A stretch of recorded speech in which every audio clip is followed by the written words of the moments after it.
This is the aftermath of the monster snowstorm and windstorm that we had this year in the Northeast. Look at that. The tree was broken, literally snapped in half. The force of the wind and the snow was so bad that it did not be uprooted from the bottom. It was literally snapped in half by the force of that storm.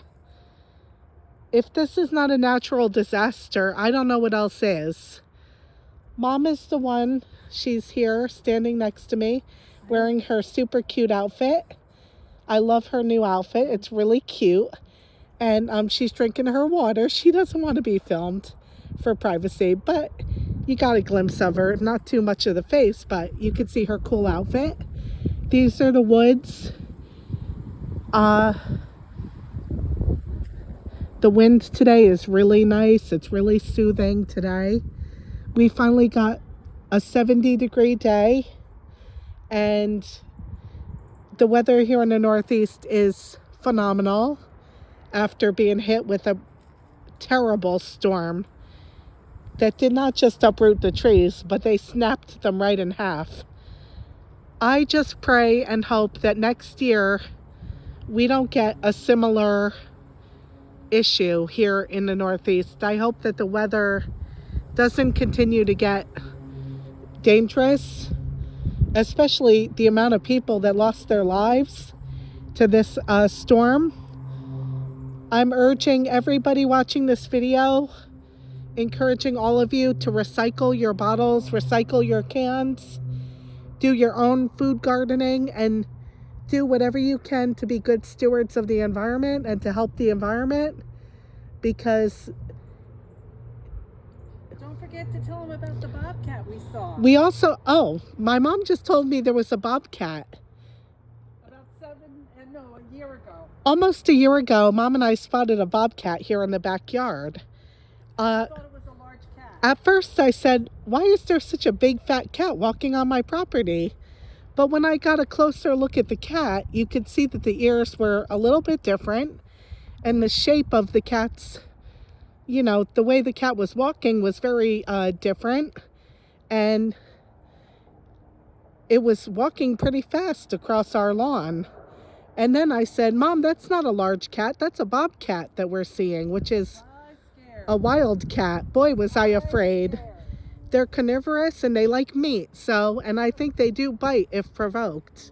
So you have to be very careful. But we stayed indoors once we knew what it was, and we didn't go outside.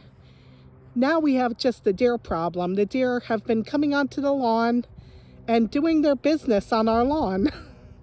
So Mom and I are not too happy about that, but I found somebody had dropped some eggshells and onions on the lawn, maybe in an effort to repel them. Anyway, what I'm pointing at right now are fruit trees that were planted a little over a year ago by my dad. Dad is a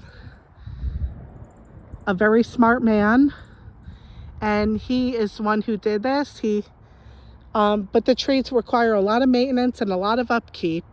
So we have apples and pears, and I think he also bought a cherry tree, but we never get any cherries on it, unfortunately. And I did try to plant some blueberries, but they did not come up. So that was the end of that. I was hoping that I would get some blueberries, but they didn't come up this year. Anyway, guys, if you're looking to save money, just go buy some frozen fruit at the grocery store. It's just as good as fresh, and you will save lots of money if you switch. There is no difference. It's not highly processed, and it's good for you. Anyway, here's the garden I worked on today. Mom and I have been really tending to it, and look at it. It looks like we're ready to put a few rows in it and start planting. We're going to do some lettuce this year and some baby carrots. And in the front garden, we're going to do some wildflowers to attract the bees and the pollinators. Anyways, thanks so much for watching this video, and hope to talk to you all soon. If you enjoy the content, please show it to your family and friends and either like or subscribe to it. We now have 54 subscribers on the channel and counting, so your subscription would mean a lot to us. Have a blessed day, and we'll talk to you all soon. Bye for now.